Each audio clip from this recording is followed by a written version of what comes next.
You heard the sermon, you read the passage of scripture or the chapter for that week, and you wrote down what you think are some really great questions that will get conversation going. But then, halfway through the discussion, nobody is chiming in, and it just feels like a slog. I mean, you're answering your own questions just to keep things going. Have you ever been there? Because I definitely have. And so in this video, I want to give you some help for how to lead group discussions so that your city group feels like a place where conversation can thrive. We're going to talk about three things: the goal, the process, and the practice of leading discussions. So let's dive right in. First, the goal of leading discussions. There's a spectrum when it comes to leading discussions. So on the one side, you have teaching, where the teacher is the one who is in control of everything being said and discussed. I have a place, a destination for us to go, and if the conversation gets off the rails, I will drag us back to where I want to go.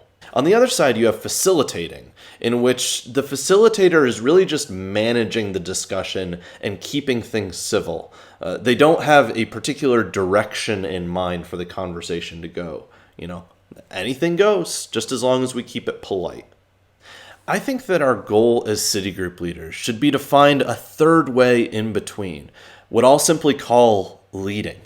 So leading discussion means that you have a destination in mind, but you're also open to going in a different direction if it seems like that's what's most beneficial for the group, if it seems like that's where the conversation is going. In other words, you are flexible enough to be taught as well as to teach. There's an element of discovery going on every time your group meets. I'll aim us in a helpful direction, but I don't entirely know what'll happen tonight. We'll go somewhere. Now, doing that, leading discussion well, takes a posture of humble curiosity. Pastor Bob Thune put it this way: a bad leader will be the center of the discussion. All of the questions go out, and then they immediately come back to the leader who just moves things right along. A good leader will just be part of the conversation. Discussion bounces around, hitting the greatest number of participants, which increases people's engagement. So that's the goal of leading discussion: discovery and participation. We know we've led a good discussion. We can be satisfied after a city group meeting when we have a large number of people joining into the discussion, and when we ourselves can discover, and not teach, but discover a good place for the conversation to go. Second, the process of leading discussions. How do we determine what's a good direction for a discussion to go?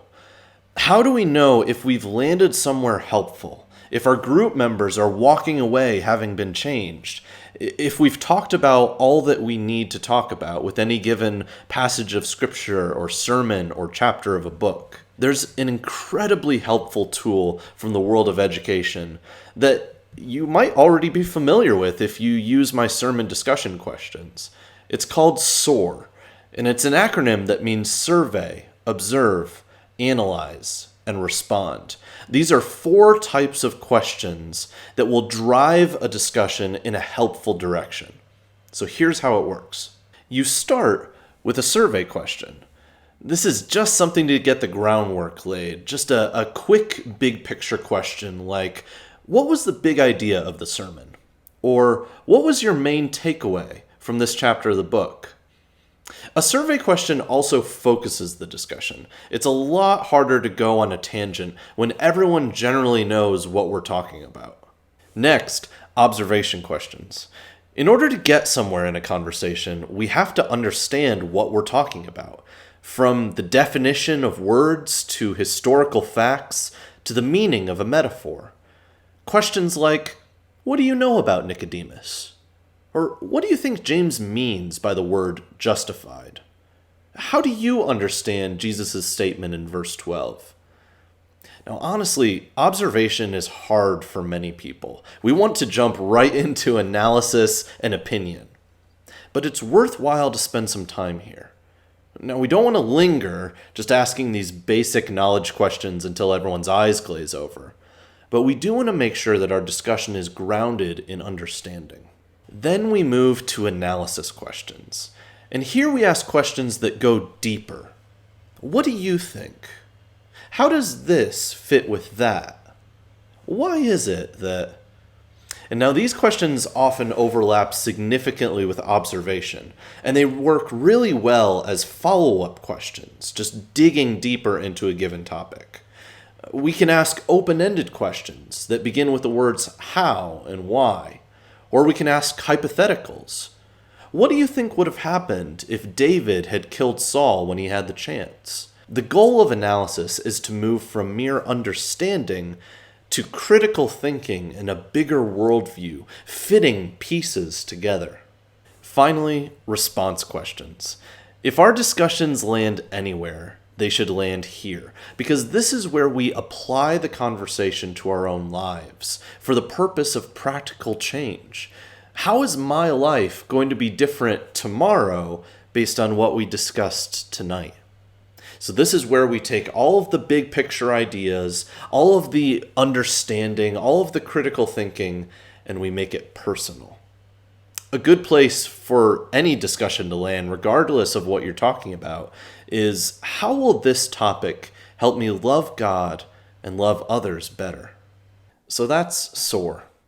Using SOAR will help you to structure the conversation, but also give you flexibility. It'll help you to diversify the kinds of questions that you ask and allow you to keep track of which of the 4 stages the conversation is in. I use SOAR with almost every discussion that I lead, and once you practice it a few times, you'll see just how powerful it is. Finally, the practice of leading discussions. Here's 3 short, practical tips to improve the quality of your leadership right away. Number 1, make space. Give everyone room to think, and a chance to raise their voice if they tend to be reserved. Let silence linger for longer than you normally would. Ask fewer questions so that you can really go deep on a handful of good, quality conversation starters. And try not to answer your own questions. It usually doesn't help.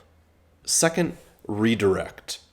People do raise tangents or say things that are incorrect, and sometimes we can't just nod our heads and move on.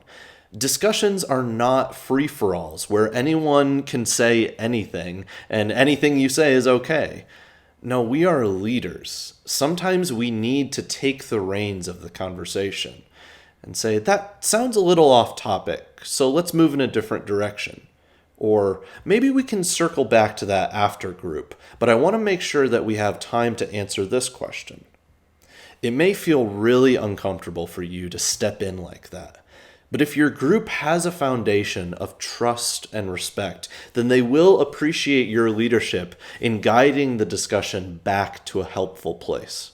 Finally, experiment. In the video notes below, I've linked some articles and videos for you. If you want to improve in leading discussions, check them out and try just one new thing this week in Citigroup. For example, try affirming someone's answer. John, that was a great point. Does anyone have a response? And if it works, then keep doing it.